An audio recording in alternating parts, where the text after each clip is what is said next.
membahas Cold Supply Chain. Bayangkan sepotong stroberi segar yang Anda nikmati di tengah musim dingin. Pernahkah Anda bertanya-tanya bagaimana buah itu bisa sampai di tangan Anda dengan kesegaran yang terjaga? Jawabannya terletak pada keajaiban Cold Supply Chain Management atau manajemen rantai pasokan dingin. Perjalanan stroberi dimulai di ladang. Setelah dipanen, stroberi yang masih hangat harus didinginkan untuk mencegah kerusakan dan pembusukan. Gudang pendingin memainkan peran penting dalam menjaga kesegaran awal ini.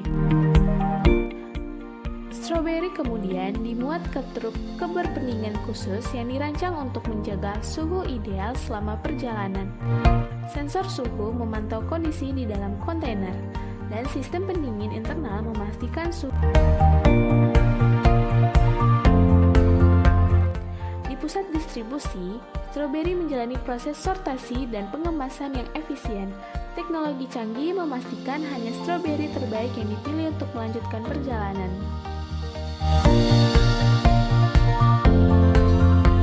Akhirnya, stroberi siap untuk dinikmati konsumen. Rantai pasokan dingin yang efektif memastikan kesegaran dan kualitas produk terjaga di setiap langkah dari ladang hingga ke meja makan Anda.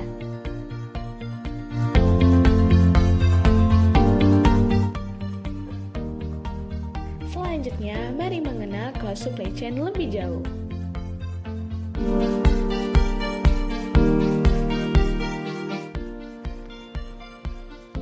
Apa itu Cold Supply Chain Management? Cold Supply Chain Management adalah pengelolaan seluruh tahapan rantai dingin, termasuk produk dalam perjalanan, pemrosesan, penyimpanan, dan tampilan, untuk menjaga kemanjuran, keamanan, dan keputusan produk yang sensitif terhadap suhu seperti obat-obatan, vaksin, makanan, dan minuman. Manajemen ini penting dalam rantai pasokan untuk menjaga suhu dan kualitas udara yang tepat, sehingga menghindari pembusukan produk dan kerugian finansial. Keberhasilan rantai dingin bergantung pada penggunaan teknologi pengemasan termal terkini dan pemantauan suhu real-time yang memastikan suhu dan lingkungan produk terjaga mulai dari produksi hingga pengiriman dan tampilan. Selanjutnya, apa itu Cold Supply Chain? Aliran termal yang dikontrol sepanjang produksi, pengemasan, dan distribusi. Produk sensitif suhu memerlukan kontrol suhu yang stabil dan berkelanjutan dari manufaktur hingga distribusi. Hal ini memerlukan pengetahuan tentang lingkungan pengiriman, desain paket, durasi pengiriman, dan titik kendali penting sepanjang proses.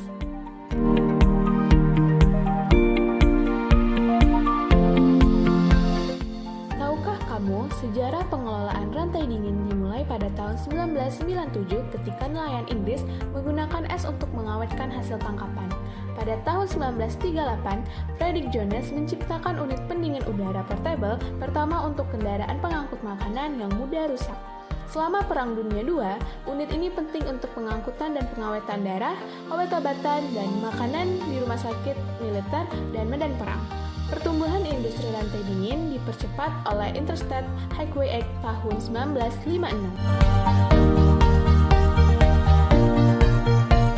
6 alasan mengapa Cold Supply Chain Management itu penting. Yang pertama, integritas barang dan produk. Yang kedua, keamanan produk. Yang ketiga, mengurangi pemborosan dan kerugian.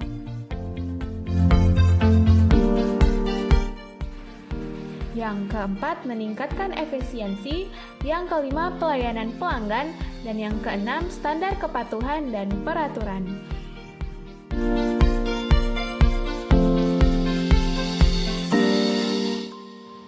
Pada kesimpulan ini, manajemen rantai pasokan dingin bukan hanya tentang menjaga kesegaran makanan. Ini juga tentang meminimalkan limbah, memastikan keamanan pangan, dan mendukung petani lokal. Dengan memahami peran pentingnya, kita dapat menghargai kerja keras dan dedikasi yang tersembunyi di balik setiap gigitan makanan segar. Case Study Cold Supply Chain. Penerapan kualitas distribusi ikan, studi kasus pada Perigi ke Tulung Agung. Pelabuhan Perikanan Nusantara Perigi di selatan Pulau Jawa mencatat produksi tangkapan nelayan sebesar 24.928.229 kg. Penelitian ini menyoroti manajemen dan biaya distribusi cold chain system untuk memaksimalkan distribusi ikan ke Tulung Agung. Sistem ini bertujuan menjaga kualitas dan kesegaran ikan selama distribusi dengan mempertahankan suhu optimal. Penting untuk menghindari kerusakan produk dan memastikan kualitas sampai ke konsumen. Distribusi ikan dari Perigi ke Tulung Agung menghadapi beberapa tantangan, termasuk 1. Fluktuasi suhu, 2. Keterbatasan fasilitas pendingin, 3. Pengelolaan logistik.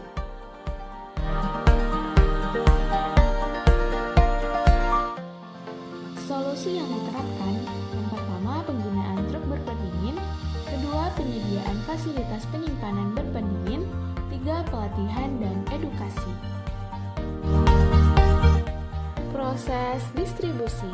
Yang pertama, penangkapan dan penanganan awal, yang kedua, transportasi, yang ketiga, penyimpanan sementara, dan yang keempat, distribusi akhir. Hasil analisa. 1. Kualitas ikan, 2. Efisiensi distribusi, ketiga, kepuasan konsumen.